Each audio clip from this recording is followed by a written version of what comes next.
Hello everyone. In the previous class we discussed about the various types of road, जैसे कि अर्थ road हो गई, कंकर रोड हो गई, हमारी ग्रेवल रोड हो गई, वाटर बाउंड मैकेडम रोड हो गई। हम कोई भी रोड बना ले तो हर रोड में हमको क्या करना पड़ेगा? मेंटेनेंस करना ही पड़ेगा। मींस हमको कुछ ना कुछ सुधार कार्य करना ही पड़ेगा। So in today's videos lecture we going to discuss about the maintenance of the low cost road. अब सबसे पहले ये चीज आती है कि आपने जो भी एक रोड बनाई है उसकी एक सर्टन पर्टिकुलर लाइफ है। फॉर एन एग्जाम्पल, किसी रोड की लाइफ 5 साल होती है, किसी की 7 साल, किसी की 10 साल, किसी की 15 साल, किसी की 20 साल। आप कितने से कितनी भी अच्छी रोड बना ले, कितना भी अच्छा क्वालिटी का मटेरियल यूज कर ले, बट उसको मेंटेनेंस लगता ही लगता है। क्यों? क्योंकि क्लाइमेटिक कंडीशंस वेरी करती है, टेम्परेचर कंडीशंस वेरी करती है। तो ये सारी कंडीशंस वेरी होने के कारण हमको रोड का कुछ ना कुछ लिटिल मेंटेनेंस लगता ही है। और एक सबसे बड़ा मेजर रीजन है कि ट्रैफिक। जैसे जैसे दिन पे दिन ट्रैफिक बढ़ता जा रहा है, लोड्स हैवी लोड उस पे से जाते जा रहे हैं। जो हमने डिजाइन कंसिडरेशंस लिए थे उसके अलावा भी लोड्स उस पे कंटिन्यूसली बढ़ता जा रहा है। ट्रैफिक का वॉल्यूम 500 टन हमने पहले अगर डिसाइड करा तो वो 500 टन 5000 टन में कन्वर्ट हो रहा है। So what is need? You just need the little bit maintenance. तो मेंटेनेंस क्यों करना है हमको? मेंटेनेंस इसीलिए करना है ताकि हमारी जो रोड है वो ओरिजिनल कंडीशन में रह सके। अगर रोड हमारी ओरिजिनल कंडीशन में नहीं है तो हमको इस हद तक बनाना है ताकि हमने जिस हिसाब से उसको डिजाइन करा था वो उसी डिजाइन के हिसाब से रह सके। जैसे आपने रोड को अगर 20 साल के लिए डिजाइन करा था तो आपको मेंटेनेंस भी इसी प्रकार करना रहेगा ताकि वो जो रोड है उसकी लाइफ 20 साल बरकरार रह सके। कैसे बरकरार रहेगी? By repairing work, by patching work, that all will going to discuss in this particular video. Okay. अब सबसे पहले तो आपको ये देखना है कि आपकी जो रोड है जैसे कंटिन्यूसली यूज होती जा रही तो उस पर धीरे धीरे धीरे धीरे डिटोरिएशन आ रहा है। मतलब उसकी जो वैल्यू है वो धीरे धीरे कम होती जा रही है। वैल्यू कम कम क्यों होती जा रही है? जैसे समझिए, अगर ये आपके पास एक रोड सरफेस है, ये पूरा प्लेन सरफेस है। अब क्या हुआ था, यहाँ पे कुछ बरसात होने के कारण यहाँ पे कुछ एक रट्स फॉर्मेशन आ गया। रट्स मतलब कुछ गड्ढे वगैरह क्रिएट हो गए। यहाँ पे जो ग्रेन पार्टिकल्स थे, ये ग्रेन पार्टिकल्स निकल के अलग हो गए। तो अब आपके पास यही मौका रहेगा कि ये जो रट्स बना है आप इसको आगे ना बढ़ने दें। अगर आपने इसको मेंटेनेंस कार्य नहीं किया तो ये क्या होगा, धीरे धीरे धीरे धीरे गड्ढा जो है वो और वाइडर होता जाएगा और लंबा होता जाएगा। So what is need? You just need the regular maintenance at a particular interval of time. हो सकता है आप 3 महीने में करें, हो सकता है आप 6 महीने में करें, हो सकता है वंस इन अ मंथ करें। So this work has to be carried out before the extension of this type of structure, extension of this type of terminology which is known as rut. तो हमको क्या करना है, यहाँ पे जो rate of deterioration हो रहा है वो धीरे धीरे धीरे धीरे कम करना है ताकि ओवरऑल इसकी वैल्यू बनी रह सके, इसकी लाइफ जो है वो बरकरार रह सके। अब जब आप मेंटेनेंस कार्य करेंगे तो आपके लिए इसमें एक चीज में और फायदा है कि आपकी जो व्हीकल की कॉस्ट है, व्हीकल की operating cost, I am talking about the vehicle operating cost, that is also going to reduce. How? जैसे आप अगर इस प्लेन रोड सरफेस पे चल रहे हैं तो प्लेन रोड सरफेस पे आपका फ्यूल जो ले रहा है वो इकोनॉमिक वे में ले रहा है। साथ ही साथ आपको यहाँ पे टाइम की भी सेविंग हो रही है। Means you won't be have to stop at anywhere just to reduce the speed. But if there is some ruts formation और if there is some undulations और जो रोड है वो एक जैसा नहीं है तो आपको क्या करना पड़ेगा, यहाँ पे जो फ्यूल का कंजप्शन होगा ये भी बढ़ेगा, साथ ही साथ टाइम का कंजप्शन है ये भी बढ़ेगा। मीन्स ओवरऑल अगर आपने रोड इस तरीके से नहीं प्रोवाइड करी है लेवल सरफेस तो इसमें फ्यूल की भी बर्बादी है, टाइम की भी बर्बादी है और साथ ही साथ आपका मेंटेनेंस आगे जाके और ज्यादा बढ़ता जाएगा। So this is an overview what we have to do in the maintenance work.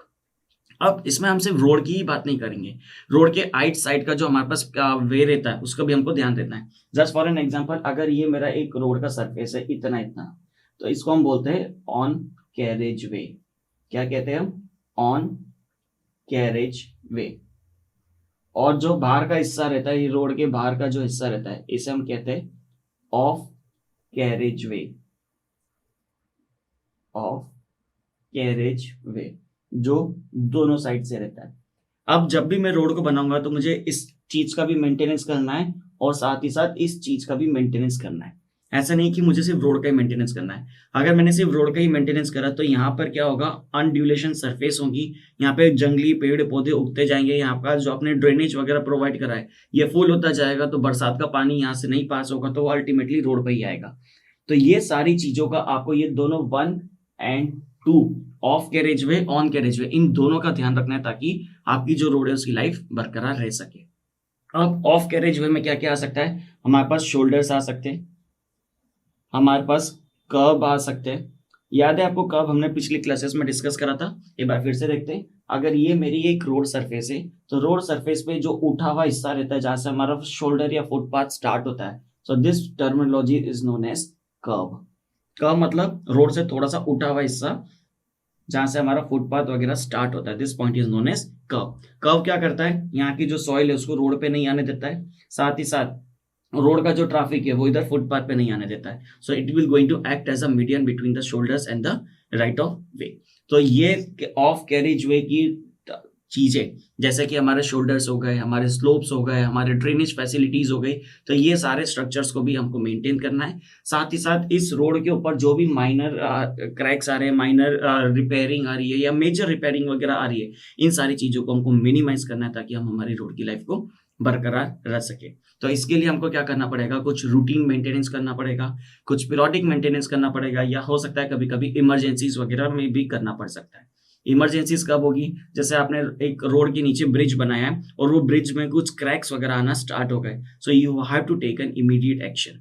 अगर आपने उस पर ध्यान नहीं दिया तो अल्टीमेटली ब्रिज फेल भी हो सकता है और वो ब्रिज खाई में भी गिर सकता है। So for all this prevention you have to do a necessary action. अब अगर मैं मेंटेनेंस की बात करूं तो मेंटेनेंस को मैं दो पार्ट्स में इसको डिवाइड कर सकता हूं। First one is known as cyclic activities. Cyclic activity एक ऐसी एक्टिविटी रहती है जो थ्रू आउट द ईयर आपको उसके अंदर कंटिन्यूसली मेंटेनेंस देखना रहता है। जैसे बरसात आने वाली, तो बरसात आने के पहले आपको क्या करना पड़ेगा, जितने भी आपने यहाँ पे रोड की साइड में ड्रेन्स दिए हैं, ऐसे कुछ आपने ड्रेन्स अगर प्रोवाइड करे हैं जिससे बरसात का पानी यहाँ से आके निकल जाए, यहाँ से आके निकल जाए, तो ये ड्रेन्स को आपको चेक करना पड़ेगा कि उसके अंदर कचरा तो नहीं भरा है, उसके अंदर कुछ डेब्रीज वगैरह तो नहीं है। So you have to take it. अगर यहाँ पे कुछ भी इस तरीके की चीजें पाई जाती है तो यहाँ पर ये ब्लॉक रहेगा, ये ब्लॉक रहेगा, तो ओवरऑल पानी कहाँ पर आएगा, हमारी रोड सरफेस पे आएगा। अब जब पानी रोड सरफेस पे आएगा तो पानी अपना रास्ता खुद बनाता है, तो वो क्या करेगा, सॉइल के अंदर से जाने की कोशिश करेगा। जब वो सॉइल या फिर हमारे बिटुमिन या फिर सीमेंट के अंदर से जाएगा तो वो पोरस हो जाएगा, मतलब वो वॉइड्स क्रिएट होते जाएंगे और धीरे धीरे धीरे धीरे यहाँ पे रस्ट फॉर्मेशन होता जाएगा। So you have to do an periodic maintenance throughout the year which is known as cyclic activities. Next आता है रिएक्टिव एक्टिविटीज। इसमें क्या रहता है, हमको कंटिन्यूसली उसको मॉनिटर करना पड़ता है कि उसके अंदर कुछ भी चेंजेस तो नहीं आ रहे। चेंजेस मतलब कुछ क्रैक्स वगैरह तो डेवलप नहीं हो रहे, कुछ पॉटहोल्स वगैरह तो नहीं बन रहे, या फिर कुछ वहाँ पे डिटोरिएशन तो नहीं हो रहा है स्ट्रक्चर के अंदर। जो भी आपने कैरेज वे बनाए हैं उसके अंदर कुछ आपकी जो प्रॉपर्टी है कंक्रीट की या बिटुमिन की, जिस भी मटेरियल्स आपने बनाया है वो खराब तो नहीं हो रहा है। मतलब ऐसी स्थिति जब पूरी चीज आपके हाथ से निकलती जा रही है, ब्रिज टूटने वाले कगार पे आ गया है, वहां पे क्रैक्स इतने ज्यादा डेवलप हो गए कि आप कुछ नहीं कर सकते। सो ये होता है रिएक्टिविटी एक्टिविटीज, मतलब चीजें आपके हाथ से निकल जाए उससे पहले आपको क्या क्या प्रिवेंशन लेना है। So this we to discuss the cyclic activities and the reactive activities. अब इसके बाद हमको देखना है कि ऑफ कैरेज वे और ऑन कैरेज वे में हमको किस तरीके से ये सारी चीजों को मेंटेन करना है। तो ऑफ कैरेज वे में हमको ये देखना है कि शोल्डर्स जो है वहां पे कुछ भी घास वगैरह तो नहीं उग रही है। अगर शोल्डर्स पे घास वगैरह उग रही होगी तो ये धीरे धीरे धीरे धीरे जाके हमारे कैरेज वे तक आ जाएगी। तो हमको यहाँ पे सारी चीजों को कटिंग वगैरह करनी रहेगी। साथ ही साथ यहाँ पे हमने जो ड्रेनेज सिस्टम प्रोवाइड कर रखा है इसको भी टाइम टू टाइमली मेंटेन करना पड़ेगा कि इसमें मिट्टी वगैरह तो नहीं जा रही है, इसमें कहीं से कुछ लैंडस्लाइड होकर मटेरियल वगैरह तो नहीं फील हो गया है। तो ये सारी चीजें हम चेक करेंगे ऑफ कैरेज वे में। ऑन कैरेज वे में हम क्या देखेंगे कि हमारा जो पेमेंट है उससे रिलेटेड जितनी भी सरफेस है, मतलब कुछ सरफेस ऐसा अनड्यूलेटेड हो गया है, कुछ ऐसा हो गया है, या कहीं पे पॉट होल्स वगैरह आ गए, as you can see in the on your screen also, हमारी जो रोड है उसके अंदर कुछ गड्ढे वगैरह होना स्टार्ट हो गए। यहाँ पे जो ग्रेन पार्टिकल्स थे वो धीरे धीरे निकलना स्टार्ट हो गए। अगर आपने इसी ग्रेन पार्टिकल्स को वहां पे पैच वर्क नहीं करा या रिपेयरिंग वर्क नहीं करा तो ये जो रोड है आपकी वो धीरे धीरे और ज्यादा डैमेज होती जाएगी और कंटिन्यूसली इसकी जो लाइफ है वो एकदम ट्रिमेंडस तरीके से नीचे जाती जाएगी। So this type of maintenance you have to carry out. तो मेंटेनेंस कैसे करा जाता है, तो हमारे पास इसमें 3-4 टर्मिनोलॉजी, जैसे बरसात के पहले कैसे मेंटेनेंस करना है, बरसात के टाइम कैसे मेंटेनेंस करना है और बरसात के बाद कैसे मेंटेनेंस करना है। So that we will going to discuss in detail. सबसे first priority, we have to clean and culvert and other cross drainage of carriage way. Means यहाँ पे जितने भी आपने ड्रेन्स वगैरह प्रोवाइड करे हैं आपको सबसे पहले उसको क्लीन करना है बरसात के पहले। Next second priority is that clean side drain and middle drains. ये जितने भी थे आपके ऑफ कैरेज वे में, आपको क्या करना है, साइड ड्रेन्स को भी इसको क्लीन करना है। Next, clean and repair shoulders. अगर शोल्डर्स यहाँ पे कुछ तरीके से डैमेज हो गए, कुछ ऐसे टेढ़े हो गए, कुछ पे मिट्टी वगैरह गिर गई, तो आपको उसको भी रिपेयर करना है। Fourth, repair on side drains, slopes in drains. आपने यहाँ पे जो ड्रेन्स का स्लोप वगैरह प्रोवाइड करा है, वो स्लोप बरकरार है कि नहीं। हो सकता है कि वो स्लोप आगे जाके फ्लैट हो जाए, प्लेन हो जाए, तो आपको ये चीजों का भी ध्यान रखना है। Next, patch holes and seal cracks. अगर आपके यहाँ पे कहीं पे भी कुछ क्रैक्स वगैरह आ रहे हैं ऑन कैरेज वे में, रोड में कुछ क्रैक्स वगैरह आ रहे हैं, जनरली हमको कंक्रीट की रोड में देखने को मिलते हैं, तो आपको पैच होल्स वहां से उसको रिपेयर करना है। ये कब हमको देखने को मिलता है, जब हमारे पास बहुत ज्यादा धूप आ जाती है और हमारे अंदर का जो कंक्रीट है उसमें से हीट निकल नहीं पाती, तो वो क्या करता है, क्रैक्स वगैरह डेवलप हो जाते हैं और उसमें से हीट निकलना स्टार्ट हो जाती है। तो ऑन कैरेज वे में हमको ये जनरली देखने को मिलता है। नेक्स्ट है white wash road furniture that you have to carry it in the of way carriage. अब during the rainy season what you have to do, you have to inspect and remove the obstacle from the roadway and drains. आपको ये check करना है कि इसमें कुछ obstacles वगैरह तो नहीं आ रहे, कुछ बीच में ऑब्स्टिकल्स मतलब कुछ बीच में ऐसा तो नहीं आ रहा जिससे आपको डाइवर्जन करना पड़े, कुछ ऐसा तो नहीं आ रहा जिससे आपको मोड़ के जाना पड़े। तो आपको ऑब्स्टिकल्स, गड्ढे वगैरह कुछ भी चीजें आ रही हो तो आपको ये सब पहले रिपेयर करना है। उसके बाद clean and culverts and other cross drainage work. मतलब अगर आपके पास यहाँ पे एक रोड है, इस रोड के नीचे से कोई पाइपलाइंस वगैरह जा रही है कुछ, ये मेरी एक रोड जा रही है ऐसी, ये रोड के नीचे से एक पाइपलाइंस वगैरह जा रही है जिसे हम कल्वर्ट्स बोलते हैं, क्रॉस ड्रेनेज बोलते हैं। तो इसके अंदर से कुछ कचरा वगैरह तो नहीं फंस गया है, कचरा फंस जाएगा तो यहाँ पे ये ब्लॉक हो जाएगा, ये ब्लॉक हो जाएगा तो ड्रेनेज का पानी रोड पे से पास होना स्टार्ट हो जाएगा। So you have to check that. Okay, next, clean and side drains, cut off drains and the miter drains, that is also you have to carry it out in the off drainage work. Repair side drain erosion, side drain को भी आपको check करना है। मतलब ये अगर road का surface है तो यहाँ पे साइड ड्रेन्स आपने प्रोवाइड करें, तो यहाँ पे कुछ भी इरोजन वगैरह तो नहीं हो रहा है, सॉइल टूट तो नहीं रही है, सॉइल बह के तो नहीं निकल रही है, that you have to check it out. Repair erosion on the shoulders, side slopes on drainage, same आपको ऑफ कैरेज वे पे भी ध्यान देना है। रिपेयर रिटेनिंग वॉल्स, सबसे खास बात रिटेनिंग वॉल्स का ध्यान रखना है। जैसे कि फॉर एन एग्जांपल, अगर ये मेरी एक रोड सरफेस है तो रोड सरफेस के पास में हम एक ऐसी वॉल्स बनाते हैं जिसको हम कहते हैं रिटेनिंग वॉल्स। क्या कहते हैं हम इसे, रिटेनिंग वॉल्स। आप लोगों ने ऑलरेडी पढ़ा है, रिटेनिंग वॉल्स एक ऐसी वॉल्स रहती है कि कोई भी यहाँ पे जैसे अगर पहाड़ वगैरह है तो ये पहाड़ में जब भी कुछ लैंडस्लाइड वगैरह होगी तो इसका ये मटेरियल जो है वो रोड पे नहीं आने देगी, ये वॉल्स उस चीज को रिटेन करेगी। जैसे अगर ये पहाड़ वगैरह तो इसका कुछ भी मटेरियल गिरेगा तो ये क्या करेगी, वॉल इसको यहाँ पे जाके रिटेन करेगी। तो आपको अगर रिटेनिंग वॉल वगैरह में कुछ भी प्रॉब्लम है तो आप उसको रिपेयर करिए, या फिर अगर यहाँ पे पहाड़ बड़ा होता जा रहा है धीरे धीरे किसी कारण से, तो आप ये रिटेनिंग वॉल की हाइट को भी बढ़ा सकते हैं ताकि यहाँ पे कुछ भी लैंडस्लाइड वगैरह हो तो इसका मटेरियल रोड सरफेस पे ना आ सके। ओके, ये जनरली हमको रेनी सीजन में ज्यादा देखने को मिलता है क्योंकि लैंडस्लाइड में क्या होता है, सारे जो हमारे स्टोन्स रहते हैं, सॉइल रहती है, वो सब इरोड होके बहने की कोशिश करती है। Okay, next, cut grasses and clean brush. मतलब यहाँ पे अगर कुछ भी घास वगैरह उग गई है ऑफ ड्रेनेज में, ऑफ ड्रेनेज मतलब रोड के साइड वगैरह में इस एरिया में कुछ भी घास वगैरह उग गई है तो आपको उसे क्लियर करना है। रोड के अंदर घास कभी नहीं उगेगी, क्यों नहीं उगेगी, क्योंकि आपने यहाँ पे कॉम्पैक्शंस के लेयर के साथ दूसरी चीजों को यूज करा, मटेरियल्स वगैरह यूज करा है। तो मटेरियल्स यूज करने के कारण यहाँ पे जमीन जो है वो प्लेन नहीं है, ऑलरेडी कॉम्पैक्टेड है और सॉइल की लेयर्स है। तो ये जनरली हमको देखने को मिलेगा ऑफ कैरेज वे में। ओके, अब ड्यूरिंग द ड्राई सीजन तो रिपेयर द ड्रेनेज स्ट्रक्चर्स। अगर कुछ भी ड्रेनेज स्ट्रक्चर्स में कुछ प्रॉब्लम्स है तो आप उनको रिपेयर करिएगा। Second priority, repair road shoulders and the surface drainage edges. अगर इसके कुछ एजेस खराब हो गए, फॉर एन एग्जांपल अगर ये रोड है तो यहाँ के एजेस वगैरह कुछ खराब हो रहे हैं या ऑफ कैरेज में कुछ खराब हो रहा है तो आपको इसको रिपेयर करना है। साथ ही साथ patch, PAT holes and the seal cracks. आपके अंदर इसके अंदर अगर कुछ भी क्रैक्स वगैरह डेवलप हो रहे हैं रोड के अंदर या साइड के अंदर तो आपको उसको भी रिपेयर करना होगा। So this are the various routine activities that you have to follow. अब अगर हम इनको थोड़ा सा डिटेल में डिस्कस करें तो first routine maintenance will be cleaning the culvert inside inlets and outlets. अब अगर मेरे पास ये रोड है, ऐसा समझिए कि मेरे पास ये एक रोड है, अब रोड के नीचे से यहाँ से ड्रेनेज लाइन जा रही है, ठीक है, ये रोड है जहाँ पे मेरी गाड़ी चलेगी और इसके नीचे से ड्रेनेज लाइन जा रही है। अब क्या होगा, ये जो ड्रेनेज लाइन जा रही है इसके अंदर बहुत ज्यादा कचरा आ जाएगा, कचरा आ जाएगा तो ड्रेनेज लाइन जो भी है ये पूरी तरीके से ब्लॉक हो जाएगी।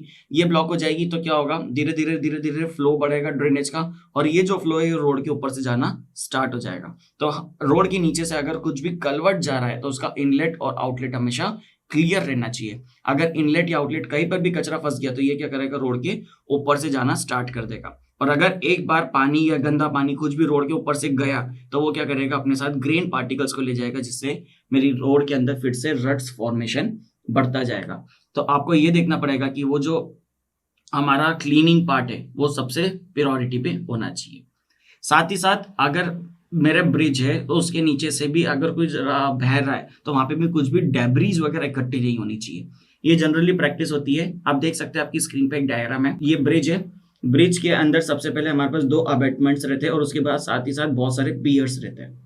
आपने पढ़ा है सेकंड ईयर में, ब्रिज के एंड सपोर्ट को हम कहते हैं अबैटमेंट्स, और जो इंटरमीडिएट सपोर्ट रहते हैं उन्हें हम कहते हैं पियर्स। अगर पियर्स के पास में बहुत सारा पन्नी, पॉलिथीन वगैरह जो भी कचरा इकट्ठा होता जाएगा तो वो क्या करेगा, वाटर का जो ओवरफ्लो है, वेस्ट वाटर का जो ओवरफ्लो है, इसको कहीं ना कहीं जाके कम कर देगा। तो हमको ये सारी चीजों का ध्यान रखना है कि ये जो फ्लो रह सके वो स्ट्रीमलाइन हो सके, मतलब एक जैसा फ्लो बरकरार रह सके। नहीं तो क्या होगा, कहीं ना कहीं जाके ये जब फ्लो बढ़ेगा तो ये हमारे रोड के ऊपर से जाना स्टार्ट कर देगा। So this type of activity should not be provided. Okay, next आता है cleaning, reshaping, deepening and erosion repairs to the side drains. अब आपने यहाँ पे जो साइड ड्रेन्स प्रोवाइड करा है, जैसे अगर ये आपकी रोड सरफेस है, यहाँ पे आपके पास कुछ एक ऐसा सरफेस है और यहाँ पर इसको काट देते इतने इतने सेक्शंस को। As you can see in the diagram, यहाँ पर मैंने रोड में साइड ड्रेन्स प्रोवाइड करा है, जिसमें रोड का जितना भी पानी होगा यहाँ से जाएगा, यहाँ से जाएगा और इस साइड ड्रेन्स की मदद से निकल जाएगा। दिख रहा है डायग्राम आपको क्लियर? अब इस साइड ड्रेन का काम क्या है कि बरसात का जितना भी पानी है वो सारा पानी इस ड्रेन्स की मदद से निकल सके।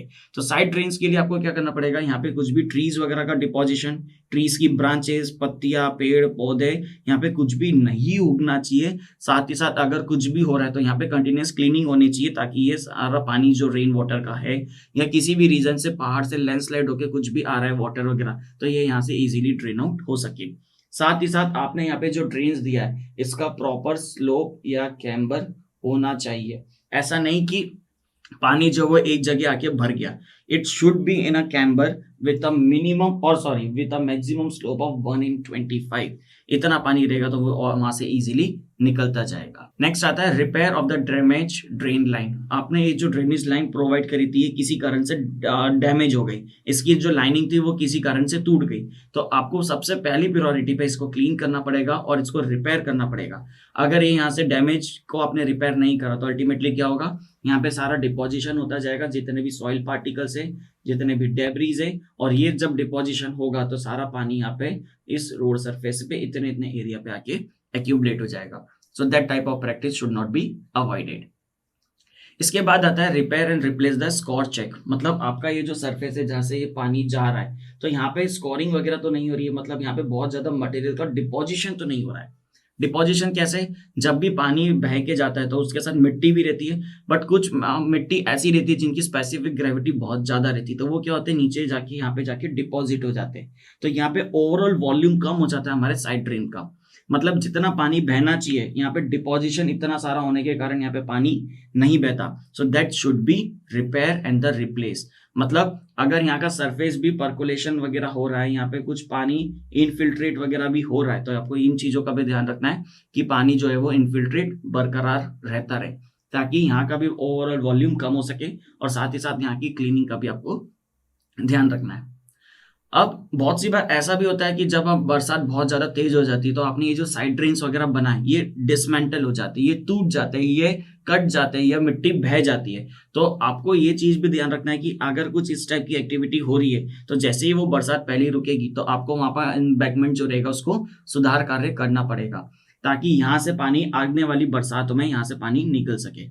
अगर आपने इस टाइप की एक्टिविटी नहीं दी तो हो सकता है यहाँ पे आपने जो रिटेनिंग वॉल बनाई है ये रिटेनिंग वॉल को भी पानी धीरे धीरे कोलाइड करना स्टार्ट कर देगा। So you can see in the diagram, एक साइड पे हमने बहुत अच्छे से शोल्डर जो बनाया था वो अभी भी बरकरार है, बट दूसरी टाइप पे हमने जो शोल्डर बनाया था वो डैमेज हो गया due to stagnant water. Stagnant water वो वाटर रहता है जो बहुत समय से रुका हुआ रहता है, मतलब पानी वहां पे भरा हुआ, ये पानी वहां पे निकल नहीं पाया। क्यों नहीं निकल पाया? क्योंकि वहां पे इस टाइप का कुछ एक ड्यूलेशन फॉर्म हो गया और पानी यहाँ पे जमा रह गया।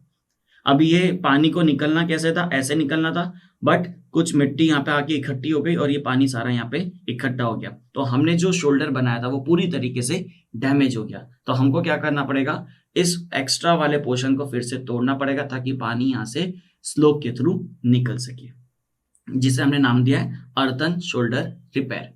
ठीक है, अब दूसरी चीज क्या हो सकती है कि हमने जो शोल्डर बनाया था उसका शेप चेंज हो गया। कैसे शेप चेंज हो गया, यहाँ पे कुछ घास वगैरह उग गई। जैसे अगर ये आपका रोड सरफेस है, यहाँ पे आपने शोल्डर बनाया था इस साइड, अब यहाँ पे बहुत सारी घास वगैरह उग गई, जंगली पेड़ पौधे वगैरह उग गए। तो ये क्या करेंगे, इस पानी को आगे यहाँ पे पास नहीं होने देंगे। तो ये पानी क्या रहेगा, एक ही जगह पे आके इकट्ठा होता जाएगा और यहाँ से ही रोड सरफेस पे एंट्री करना स्टार्ट कर देगा। So this type of activity you have to minimize it. ये पानी कैरेज वे पे आ सके उससे पहले आपको इस पोर्शन को क्लीन करना पड़ेगा। ओके, नेक्स्ट आता है cutting of the tree branches and the shrubs. अब आपके रोड के आइट साइड दोनों तरफ से रास्ता जा रहा है जहाँ पे बहुत सारे पेड़ पौधे हैं। आपको विलेज में या जंगल में इस टाइप की एक्टिविटी देखने को मिलेगी। तो क्या होता है, धीरे धीरे धीरे धीरे पेड़ बढ़ता जाता है और वो रोड के साइड ऐसे आता जाता है। ये एक रोड है, यहाँ पे मेरा एक ट्री है, एक ट्री मेरे पास इस साइड है। तो ये क्या होगा, जब ट्री बढ़ता जाएगा तो ये रोड पे आता जाएगा। जब ये रोड पे आता जाएगा तो इसका जो रोड के ऊपर गिरना स्टार्ट हो जाएगा, कभी पत्तियां गिरेगी, कभी तने गिरेंगे। तो ये सारी चीजें भी आपको देखनी है कि ये कुछ भी सरफेस रोड पे नहीं आ रहा। साथ ही साथ यहाँ पे आपको उसकी प्रॉपर कटिंग वगैरह भी प्रोवाइड करनी पड़ेगी जिससे कि आपको क्लियर डिस्टेंस मिल सके। बहुत सी बार इसमें विजिबिलिटी प्रॉब्लम्स वगैरह भी आती है, तो आपको कम से कम मिनिमम 5 मीटर तक की हाइट इसमें मेंटेन करनी की, 5 मीटर तक मुझे क्लियरली विजिबल रह सके, ताकि मैं सामने वाली जितनी भी गाड़ियां वगैरह आ रही है उन सारी चीजों को देख सकूं। ओके, नेक्स्ट आता है trimming of the grass and the weeds. Road के आइट साइड वही चीज है कि जो भी ग्रास वगैरह उग रही है तो और जो भी जंगली पेड़ पौधे जिसे हम वीड्स कहते हैं, इसे आपको properly time to time cut करना है ताकि ये आपकी रोड सरफेस पे आके डिपॉजिट ना होती जाए और आपकी जो ड्रेन्स वगैरह है वो इजीली मेंटेन रह सके। अब इसमें एक चीज और कर सकते हैं कि जब भी हमारा ये रोड सरफेस है, तो ये हमारे पास एक ऐसा रोड सरफेस है, इस रोड सरफेस पे साइड में हम यहाँ पे थोड़ी सी घास वगैरह उगा सकते हैं ताकि हमारा सॉइल के अंदर इरोजन ना हो सके। अब होता क्या है, बहुत सी बार जो मिट्टी है वो बह के चली जाती है। मिट्टी बह के क्यों जा रही है, क्योंकि उसको रास्ता मिल रहा है। बट अगर मैंने यहाँ पे शोल्डर्स के पास में बहुत सारी घास वगैरह उगा दी है, तो घास वगैरह उगाने से क्या होगा, पानी बह के निकल जाएगा घास में से, बट मिट्टी नहीं बह के जाएगी। तो इससे क्या कर सकता हूँ, मैं अपनी सॉइल को प्रिवेंट कर सकता हूँ ताकि वो आगे बह के ना जा सके और मेरा जो रोड का सरफेस है ये बरकरार रह सके। अब आपकी स्क्रीन पे एक और डायग्राम है। जब भी गाड़ियां चलती है रोड पे से, तो उसमें कहीं ना कहीं जाके ग्रेन्स निकलते जाते हैं। जब ग्रेन्स निकलते जाते हैं तो वहां पे रट्स का फॉर्मेशन होता है। तो ये रट्स का फॉर्मेशन भी हमको ज्यादा नहीं होने देना है। जैसे जैसे रट्स बढ़ते जाएंगे वैसे वैसे हमारी रोड और ज्यादा डैमेज होते जाएगी। So we have to minimize the ruts. Okay, अब इसके बाद आता है कि रट्स को कैसे रिपेयर करना है। अगर मेरे पास कंकर रोड होगी, अगर मेरे पास ग्रेवल रोड हो गई, अर्दन रोड हो गई, वाटरबॉर्न मैकेडम रोड हो गई, तो उस टाइप के लिए हमको क्या करना पड़ेगा, यहाँ पे फिलिंग करनी पड़ेगी। जैसे अगर अर्दन रोड है तो जो हमने बोरो पिट से सॉइल ली थी वहीं पे जाके इसको फिल कर देंगे। अगर कंकर रोड है तो फिर से इम्प्योर लाइमस्टोन वगैरह लाके डाल देंगे। अगर ग्रेवल रोड है तो ग्रेवल फिर से हमारे पास ग्रेवल अगर अबंडेंट क्वांटिटी में अवेलेबल है तो ग्रेवल्स को वहां जाके फिल कर देंगे। साथ ही साथ अगर वाटरबॉर्न मैकेडम रोड है तो वहां पे हम गिट्टी डाल के उसके ऊपर स्क्रीनिंग मटेरियल डाल के उसको कॉम्पैक्ट करते चलेंगे। तो आपको क्या करना है, उसकी प्रोफाइल में करेक्शंस भी करने पड़ेंगे कि उसका जो शेप है, उसकी जो थिकनेस है। फॉर एन एग्जाम्पल, अगर आपने अर्दन रोड बनाई है जो कि 10 सेंटीमीटर मोटी है, तो ये 10 सेंटीमीटर की थिकनेस आपको मेंटेन करके चलना ही है। साथ ही साथ आप चाहे तो इसमें 2 सेंटीमीटर या 3 सेंटीमीटर की एक लेयर और चढ़ा सकते हैं as a patching work, as a repairing work, but you won't be able to decrease the thickness of the road. Okay, so these are the general views for the maintenance of the low cost road. Ultimately you have to take care of the off carriage and on carriage work, so that is a part of the maintenance in the low cost road. I hope this video is clear to you. Okay, thank you.